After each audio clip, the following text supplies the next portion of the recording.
네, 이슈 칼럼 시간이고요. 오늘은 미중산업경제연구소 조용찬 소장 함께합니다. 소장님 안녕하세요. 예, 안녕하십니까? 미국 쪽에서 코로나19 감염자 수가 굉장히 빠르게 증가하고 있다라는 소식들이 계속해서 들려오고 있습니다. 그리고 2조 달러 규모의 경기 부양책 합의했다라는 소식이 나오고 있는데 하원 통과가 어느 정도에 가능할지 지금 이제 관건인 것 같고요. 이 부분으로 경기 회복이 좀 가능할까? 이 부분에 대한 궁금증도 도는데 어떻게 보십니까? 네, 빠르면은 27일 날 우리나라 시간으로는 토요일 날 새벽이 될 것 같은데요. 하원을 통과할 가능성이 높습니다. 아마 하원 쪽에서도 여야 간의 합의가 이루어졌기 때문에 바로 그날 대통령이 서명하면서 이제 자금이 집행되는데요. 4월 중에 성인들 같은 경우에는 1인당 1,200달러, 어린이는 500달러 정도 지급이 되는데요. 아무래도 미국 같은 경우에는 일시 고용 해고가 늘고 있고요. 휴직에 따른 소득 감소가 좀 충격적이기 때문에 상쇄하는 차원에서 진행이 되는 겁니다. 또한 직격탄을 맞는 기업을 지원해주기 위해서 8,500억 달러의 대규모 자금이 집행이 되는데요. 아무래도 도산이나 실업 방지를 해준다면은 미국 경제가 정상 궤도에서 이탈하지 않는 범위 안에서는 V자형 경기 회복도 도움이 될 수가 있기 때문에 그렇습니다. 미국 같은 경우에는 부활절 4월 12일 이전까지 경제 활동을 재개하겠다는 게 트럼프 대통령의 희망인데요. 이런 낙관적인 시나리오대로 흐른다면은 JP 모건 체이스가 이야기했던 대로 3분기 성장률은 플러스 8%, 4분기는 4% 성장 쪽으로 이제 정상 궤도로 들어오지 않을까 보여집니다. 미국 같은 경우에는 실업자의 큰 폭 증가는 앞으로 피할 수는 없을 것입니다. 정책 총동원령 속에서 기업 도산을 최소화할 수 있는 범위 안에서 미국 정부가 여러 가지 경기 부양책도 앞으로 꾸준히 내놓는다는 점에서는 아무래도 2008년 9월달 금융위기 때 미국의 대규모 자금 공급에 힘입어서 2009년 7월달부터 주요국 경기가 V자형 회복을 찾아왔다는 점에서 우리나라도 시차를 두고서 경기 회복에 큰 도움이 되지 않을까 보여집니다. 그리고 연준은 양적 완화 규모를 7천억 달러 규모에서 무제한으로 지금 변경을 하는 상황입니다. 한마디로 제한 없이 다 사겠다라는 건데 이유가 있겠죠? 아무래도 지금 미국의 여러 가지 경제 지표들을 최신 동향을 보면요. 90년 전 대공황 직전하고 너무 흡사한 사항입니다. 지금의 신용 경색을 막지 못한다면은 기업 도산 도미노 현상이 계속 일어나고요. 부동산 버블뿐만 아니라 금융기관 파산이라는 돌이킬 수 없는 패닉 상태에 빠져들 수가 있는 상황입니다. 이 때문에 미 연준이 15일 날 발표했던 1차 양적 완화 재개 정책 같은 경우는 턱없이 부족하다는 거죠. 특히 이 이후에도 계속적으로 민간 금융기관들 또 환매 요구에 시달렸던 뮤추얼 펀드 같은 경우에는 자금난에 계속 몰리고 있었고요.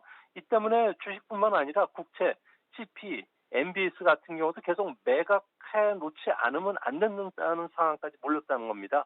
현금을 쌓아놓지 않으면 누구도 파산 위기에서 벗어날 수가 없다는 건데요. 월가에서는 강한 자가 살아남는 게 아니라 살아남은 자가 강하다는 법칙이 있기 때문에 여기에 충실했다는 측면에서 금융기관들 그리고 펀드 운용사를 나무라기는 너무 좀 성급한 판단이 아닌가 이렇게 보여집니다. 그리고 지금 달러를 무제한으로 공급하겠다라고 이야기를 하는데도 불구하고 신용경색 우려는 계속 나오고 있는 것 같습니다. 이 부분도 이유가 있나요? 아무래도 지금 미국 경제, 특히 금융 시스템 같은 경우에는 돈이 많은 고유럽 증세, 동맥 경화까지 앓고 있는 아주 중증 상황인데요. 아무래도 FRB가 지적한 대로 2019년 말에 작년이었죠. 미국 기업 부채가 65조 달러, 천문학적인 수치입니다. 미국 GDP의 3배 정도가 넘는 수치인데요. 2008년 금융위기 당시 33조 달러와 비교해 보면 2배 정도 늘었습니다. 규모만 는 게 아니라 대부분 차입한 돈이 M&A나 자사주 매수와 같은 머니 게임에 이용이 되고 있다는 거죠. 한순간에 거품처럼 사라져 버릴 수도 있는 상황이고요. 또한 저금리가 계속되면서 부채질이 엄청나게 안 좋아졌습니다. 아무래도 트리플 B 이하의 투자 부적격 정크 펀드에 투자하는 ETF 같은 경우 우리나라도 지금 문제가 되고 있는데요. 이게 지금 많이 있고요. 대출 담보부 증권이라고 해서 이런 레버리지 론 자체 상품들이 파생 상품들이 전 세계에 많이 풀렸다는 겁니다. 이는 그 부채 담보부 증권이라고 하는 그 리먼 그 브러더스 쇼크를 일으켰던 서브프라임을 촉발시켰던 CDO하고 매우 유사한데 이것보다 더 악질적이라는 것은 레버리지 규모가 최소 10배 이상이 된다는 겁니다. 10배 이상이라는 것은 기초 자산 대비 이런 건데요. 이렇게 눈덩이처럼 계속 늘어나다 보니까 실질적으로 레버리지 존에 들어갔던 미국의 그 실 오일 같은 경우는 5%지만 실제 이 실 5%를 드러내기 위해서는 자산의 50%가 날아가기 때문에 그야말로 ETF라든지 CLO 같은 경우에는 구조조정하면은 거의 남는 게 없는 상품이 된다는 겁니다. 문제는 이런 위험성을 전혀 설명하지 않았다는 거예요. 그래서 개인 투자가 기업연금, 생명보험이 지금 놀랬고요. 해외 연기금들 우리나라의 금융기관에 팔았던 이런 그 상품들이 엄청나게 많은데 이게 광범위하게 되면서 지금은 과거처럼 판매처에 직접 찾아가서 해약에 사인하는 게 아니라 스마트폰에 설치된 앱에서 그냥 간단하게 클릭만 하시면 한순간에 환매 요청이 되기 때문에 이런 그 작은 경제 현상이 세계적으로 일어날 수밖에 없었던 그런 모습입니다. 그리고 이제 무제한 달러 찍어내고 2조 달러 천문학적인 액수를 지금 지급을 하겠다라고 이야기를 했는데 다 좋습니다. 그런데 지금 부작용에 대한 얘기들 나오잖아요. 이렇게까지 했는데 부작용 없을까 당연히 얘기 나오는 건데 어떻게 보십니까?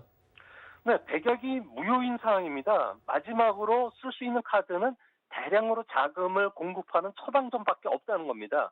이 때문에 헬기머니죠. 국가 채무를 늘리지 않고 돈의 양을 찍어낼 수 있는 이런 정책을 쓰는데 이 정책을 쓸 수 있는 나라는 전 세계에서 유일하게 기축통화국가인 미국만이 쓸 수 있다는 겁니다. 이 정책은 위험성이 아주 높은데요. 스스로 탈옥기를 끊고 배수진을 치는 옥새 정책과 같은 상황입니다. 돈의 양이 늘어나면은 나중에 물가 상승에 제동이 걸리지 않는 하이퍼 인플레이션이 찾아올 수 있습니다.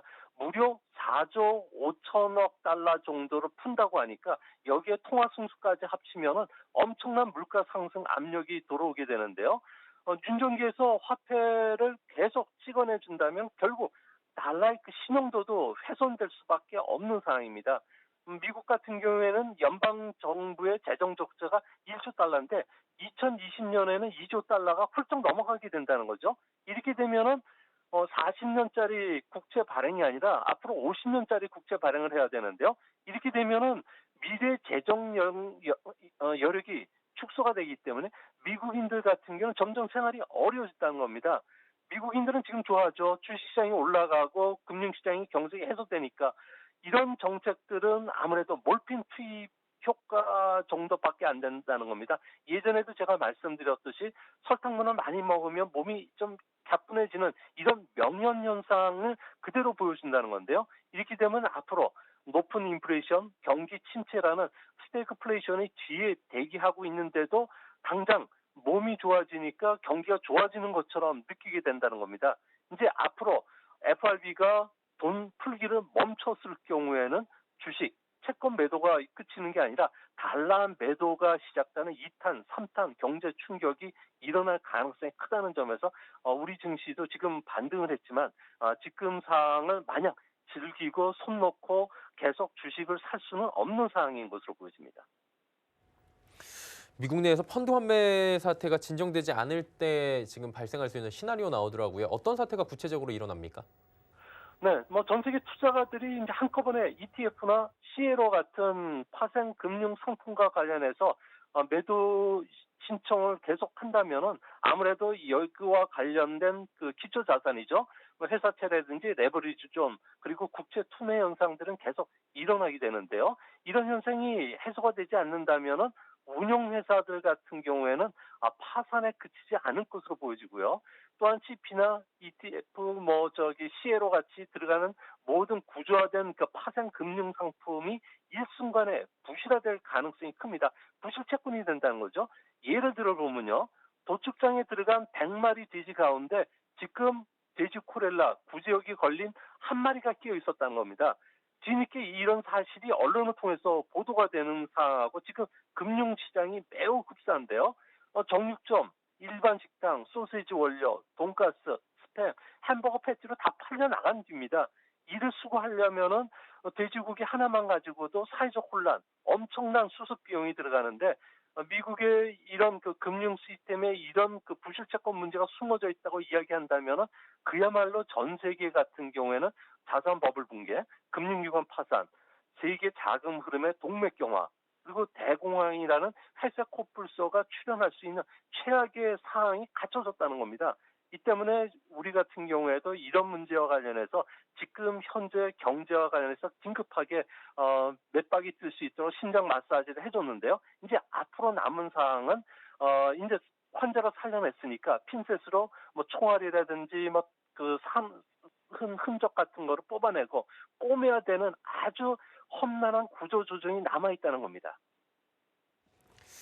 지금 미국 연방은행 신용경색싹을 제거하지 못하고 있는 상황인 것 같아요. 얘기 들어보니까 경기 부양책도 그렇다면 큰 효과를 못 거둘 수도 있다. 이런 얘기가 당연히 나올 수밖에 없는데 이 부분 어떻게 보십니까? 네, 중앙은행 같은 경우에도 지금 우리나라 하느나와 똑같은데요. 미국 중앙은행 같은 경우는 뭐 고용이나 물가 안정이지만 이 문제는 그 예전의 이야기들입니다. 지금같이 파생 금융 상품들이 전 세계에 유동이 되고요. 달러 기축 통화 하에서는 전 세계가 같이 움직일 수밖에 없기 때문에 중앙은행은 금융기관들 그리고 회사들이 제대로 작동할 수 있도록 최후의 대출 기능 역할을 해줘야 된다는 겁니다. 하는 법도 이 때문에 2008년도에 다 수정했던 사항인데요. 이 때문에 앞으로 금융시장을 통한 대출 자금 공급, 그러니까 한국은행도 마이너스 통장 기능을 해줘야 된다는 게 지금 현대 그 통화론의 지상 명제가 되고 있습니다. 미국 같은 경우는 뉴욕 연방은행이 최후 대출 기능을 맡으면서 국채를 담보로 해서 단기 자금을 꿔주는 리포트 시장에서 매일 1,000억 달러의 자금을 쏟아내는 것도 이런 그 중앙은행의 사명이 바뀌었기 때문에 그런 거고요. 이 때문에 우리나라도 회사채와 관련해서 그 자금 지원을 할 수 없다는 예전의 문구를 가지고 지금 지원해 줄 게 아니라 새로운 기능이 그 첨가가 됐으니까 이 문제와 관련해서 우리도 명확하게 시장에 개입을 해줘야지 앞으로 금융거래 위축, 대출 회수라는 돈의 흐름의 역회전을 막는데 가장 결정적인 역할을 해줘야 된다는 겁니다. 이 때문에 FRB 같은 경우에는 2008년도 리먼 쇼크 때 비싼 수업료를 냈죠. 위기 대처를 경험을 했고요. 정교한 금융 기법도 지금까지 가다듬었고요.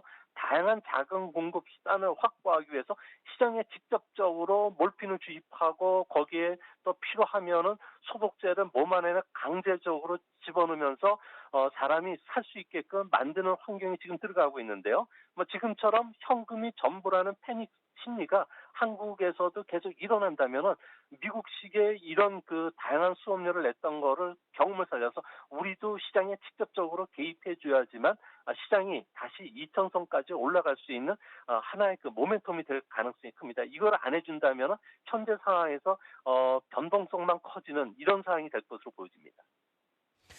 그 말씀 정리하자면 미국이 경기 침체로 지금 가고 있고요. 경기 부양을 위한 총동원령을 내리는데도 불구하고 지금 효과가 제한적이다. 그래서 전 세계로 이런 금융 위기가 좀 전이될 확률도 지금 존재를 한다. 이렇게 이해가 되는데 맞나요?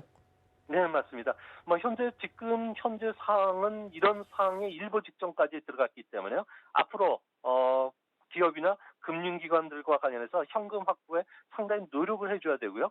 특히 지금 미국에서는 공유 사무실 대기업인 위워크 같은 경우에는 회사채 수익률이 2018년 4월 발행 당시에 연 7.8%였는데요. 이번 주에 무려 36%까지 뛰어올랐습니다.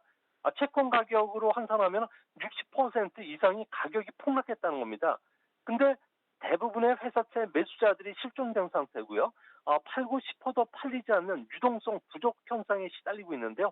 앞으로 이런 현상들이 한국에서도 일어날 수가 있기 때문에 특히 국제투자은행들뿐만 아니라 신용평가 기관들 같은 경우는 한국 기업들에 대해서 신용 등급을 떨어뜨리게 되는데요. 이렇게 되면은 투기 등급으로 떨어지는 기업들 같은 경우는 회사채를 팔 수도 없고 누가 사주지 않는 이런 상황까지 몰린다면은 우리나라 고용 문제 또 수요 창출 문제에도 큰 악영향을 줄 수가 있기 때문에 한국 정부가 빨리 이 문제와 관련해서 좀 더 거시적이고 근본적인 치료 대책을 마련해야 된다고 생각이 됩니다.